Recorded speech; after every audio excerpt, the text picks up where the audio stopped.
Hello, Days for Lives fans. This is for Thursday, July 11th. Please like, share, and subscribe. Jada goes to see Marlena about her recent visits with Bobby. She thinks he might be manipulating her, but he does, you know, say that he has information on Li Shin's murder, and she wants to know if Marlena thinks he's on the up and up or just yanking her chain. Leo cannot go through with getting jiggy. I reported they were getting jiggy yesterday. They got unjiggy. So he says he just can't do it. He's a nice guy. He's gorgeous, but he can't do it. And the guy, whose name I think is Carrie, was A-OK with it. He runs right over to Marlena's because she's already left for the day. And he says, I know you're gone for the day. I just need to make an appointment for the first thing tomorrow. So she's like, are you all right? And he says, no. He starts talking to her. So she invites him to stay and watch a show. They have popcorn and they bond. Leo needs this family basis to his life. So Crazy Woman, the murderer of Li Shin, I think her name's Connie, goes to visit Bobby, and she tells him, I overheard Jada and the commish talking about you told them that you had information on who killed Li Shin, and he said, Li Shin, that doesn't ring a bell. She said, what about me?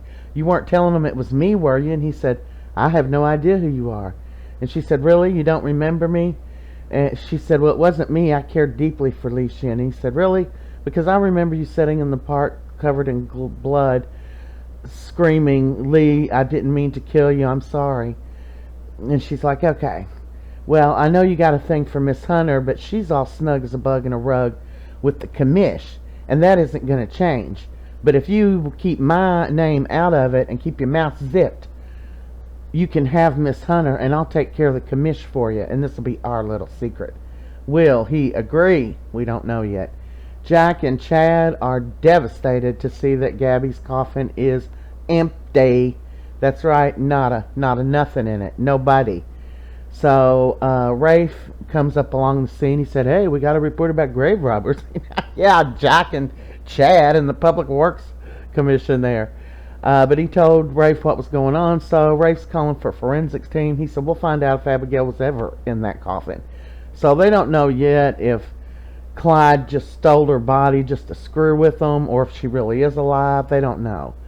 But they're going to find out. They're on the case.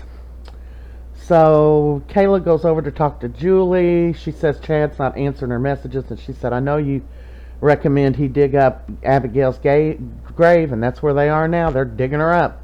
And those are not the words that they used. And here's our beloved Doug, and these are his last scenes. He died a couple of weeks after these scenes. And there's Julie, and they have the most precious interactions.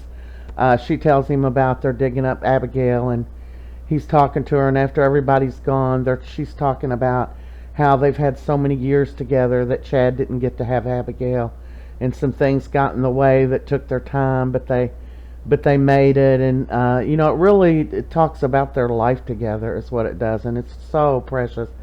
And he says, may I have the honor of a kiss? And she said it would be my pleasure, and she kissed him. And that is the last we will see of Bill Hayes. Rest in peace, and happy birthday, Susan Seaforth Hayes. That's a wrap.